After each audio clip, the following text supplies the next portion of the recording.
Hi flower friends, it's Madonna from Eastside Flower Farm, Los Angeles, California, Zone 9. In case you haven't been following along, we have our glass house that we made out of a carport patio. So we had ordered this last year. We had our patio poured, and then this came as just a frame from here and here. So my husband put in windows in the front, framed it in. We have 2 sliders on each side, little window right up here, and this is south facing because our plan was to grow in here for the winter time, and then the summertime I have blackout curtains that go all the way around it, and I'll use it for drying my flowers. So we're going to do a quick little update. So we have a little solar panel and a battery right there. So we have lights, little panel here, and we have lights in there. And I didn't get the other ones on. And shut those off. We have a little fan up there. We have a thermometer, and it stays so nice in here. So today it is, oh, you probably can't see. So it is 56 degrees in here right now, 57 outside. So here is what we have. Isn't that a beautiful view? I just love it. So we do have a little propane heater. So if I feel like I want to be out here and it's a little too cold for me, we can fire that up. Here we have 1, 2, 3, 4, 5, 6 flower beds, and we made them out of culverts. So we have them. Then of course I painted them because everything around here gets painted. It's like, you know, Skittles and Starburst had a fight and it just exploded everywhere. My yard looks the same way. So we had 24-inch culverts, cut them in half, put drain holes on the bottom, put them on some caster wheels. I think that's what they're called, moving furniture. We have 3 on each one so that we can move it. Got those from Harbor Freight. And we set them in there so we can move them around. You can move them around, but not easily because they're wet and full of dirt. But it's awesome. I love it. So Wally just got done building me 2 watering tables with the screen on it. Isn't that so super cool? And here's all my plant babies that I have been growing. I do 1 huge plant sale in the spring and 1 huge plant sale in the fall. And these are all my babies that are happily living in here. It is so nice. I did tulips in crates this year, so they are popping up really well. I'm super anxious. This is the first time that I've grown in tulips. So I did 3. I have another container outside under a carport.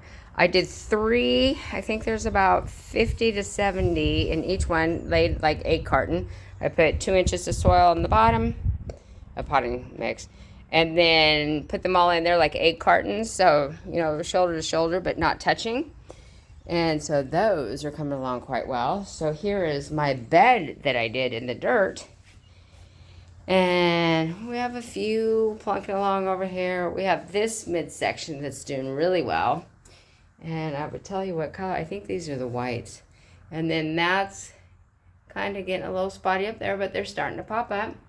These are my anemones, and here is a little bloom right there. It's got its head down. Hopefully we'll get some sun here and they'll start perking up. We have been cloudy for, it seems like a week now. Everybody's having a storm, and we've been cloudy and super, super windy and rainy, but we have not been freezing like the rest of the country, so I will not complain about that. Another bed of anemones. Another bed of anemones, and they are looking really good. Then this is our bed of freesia, and the freesia is getting so tall, it's starting to flop. So my husband, we have this netting and we can't get it tight enough. So my husband went and bought some cattle panels, and he right now is making stakes. We measured. We're going to put 4 stakes. We're going to take these wire hoops out. We're going to put 4 wood stakes on each side, and then he's going to cut the 4-inch square cattle panel to match this, and we're going to peg it up somehow, and I'll show you guys how we do that. So the freesia definitely needs stake because it's flopping all over the place. And another bed of ranunculus. So I don't know why I have so many ranunculus. Oh no, okay. No, those are ranunculus. Freesia. These are anemones. Both of these. Actually, I have that wrong. These are the ranunculus. And then the 2 beds of anemones. And then another bed of ranunculus. Good grief. See, that's what happens when you don't have anything labeled. But this is the greatest little thing ever. Carport greenhouse. It is very nice in here. We have the back wall insulated. Makes it nice. So here's what we're going to do. There, everything's trial and error. So Wally and I went back and forth. Do we make the roof clear or do we not? Because it's foregrown in the wintertime. They're going to get plenty of light with all this glass. Well, I disagreed with that. And I think this section right here still needs to be clear. The only reason we didn't is because in the summertime, when it's 110 degrees and scorching hot, we didn't want that heat in here. But I think we're going to order panels, clear panels. We just ordered them. So we'll take out this section and then we'll leave this still like it is because I want to be able to dry flowers in here. So I need to not have the light peering through. But I mean, there's lots of light in here. And if we need more, we just turn on the overhead lights right here. It's working out really well though. Everything looks really good.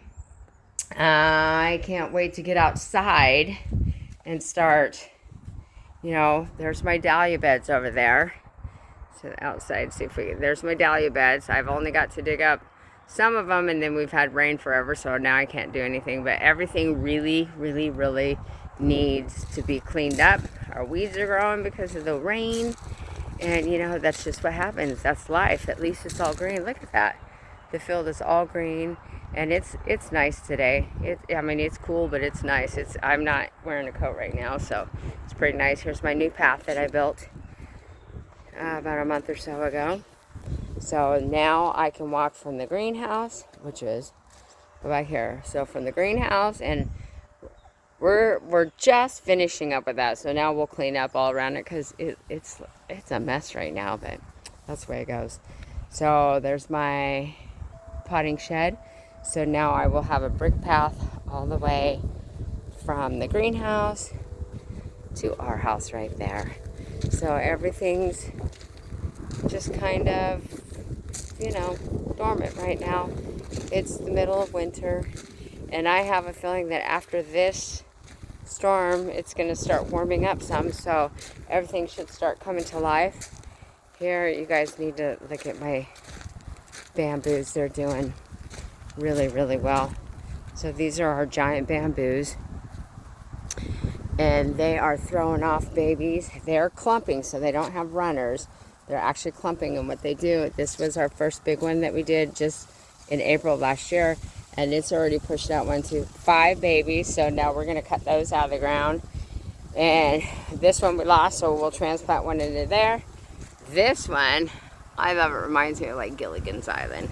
And then we have 3 babies there, so we'll take one of those out and put it right there. And then this one's just a massive clump. It has babies too, several of them. So I do like the clumpers because they don't go for miles and miles and miles like the ones with the runners on them. So that we just know better to get. But these are so cool, and we're going to plant them down by a pond. So I'll take a little tour over here since we're out and about. Here's my roses. I've got them all pruned. Well, that's not true. I don't have all of them pruned. I have about 350 to 400 roses, and I have 3/4 of them pruned.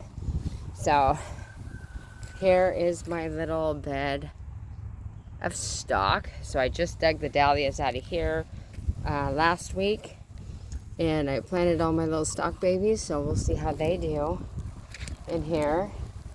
Here's my newest perennial bed. First 3 rows I have yarrow, and then I have echinacea and feverfew, and then I have that's not echinacea, that's rudbeckia, feverfew, and then echinacea, and milkweed. So it needs weeding, of course, like everything. I tell you, as soon as it warms up, we're going to be in big trouble. We'll have to, big trouble as in the weeds are going to start growing, so we'll have to really get on top of that.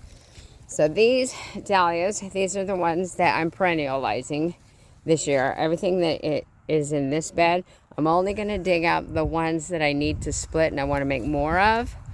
The rest of them, I'm going to leave them because dahlias are actually a perennial native of Mexico and they stay in the ground there all the time. So I don't want to split them and dig them up and sell bulbs every year, or tubers, excuse me, because it's a lot of work and I don't want to take the time to do it. So these, what I'll do is I'll fill in the gaps here where I pulled the dahlias that I didn't want. I just pulled them out and I just put a sign up on Facebook for whoever wanted to come pick them up. They were free. So I'm just going to fill in the blanks here and then I'm just going to leave them. And, you know, maybe if they start popping out of the ground in 3 or 4 years, I'll swap them out and divide them. But for now, I'm just going to leave them. So we'll just take another look over here into the next section. These are all my English roses. And I've already got those all pruned for the year. I need to do those 2 right there. And I need to do this climber, which is a Cecil Bruner. So I have not done that yet because, like I said, it's been raining. So we have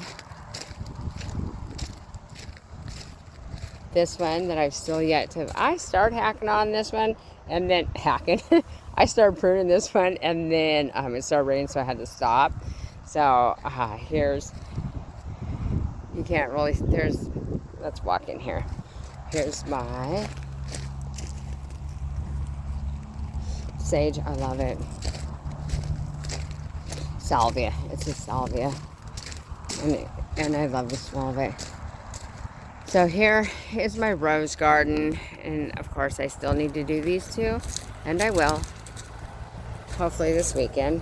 They're all dormant. The leaves are, you know, they just come right off. That's when you know the rose is dormant. So here in zone 9, a lot of times our roses don't lose their leaves because we, you know, we stay between 25 and 30 degrees and the leaves stay on. So very important when you trim your roses in our area, we always have to pull the leaves off because that will force the plant into dormancy and then we can chop it down or prune it. So here's my rose garden. Here's my clippings that I left behind from the other day. Now this, oh, look at that. It's just a mess. So I pruned some of my roses. Like I said, I had to quit because it started raining, so I hadn't cleaned up my mess. But this is a garden area that I need to clean up my mess. And I actually have to go back and cut that because if that's a hole from a cane borer and I don't cut it out, it's going to keep traveling down to the base and then it could kill that plant. So I'm going to come back out and trim that. So there is a little update on the farm. The other perennial bed and the flower farm are on the other side of the ditch, so we'll go out there tomorrow. Today, here's just the yard side. And then these roses are all pruned back also. And some more salvia. It's a little tea tree. Very pretty. So that is a quick little tour of what's going on today. Here's more roses. I got those cut. So everything is going to wake up here pretty soon. I have 17, 18 peonies right here. And they always do really, really well. So if you look, I'll show you. Over there across the ditch is the winter flowers growing that were planted out in the fall. And we will walk over there tomorrow. So today, I'm going to go back into the glass house because Wally was cutting the stakes for those beds so we can make the grid on them, you know, like netting, but we're going to use, look at that. It's like an oak ball. Oh, it's a mushroom. No, it's an oak ball popped open. Isn't that kind of cool? Interesting. So we're using cattle panel. We're going to see how it works 4-inch square cattle panels to put on the beds and see if it works better than netting. And netting, let me tell you, it's a blessing and a curse, because it is the most obnoxious stuff to take on and off, but it really helps your plants stay straight. So we're going to sign off there for today. Have a good day, and we'll see you later. Bye-bye.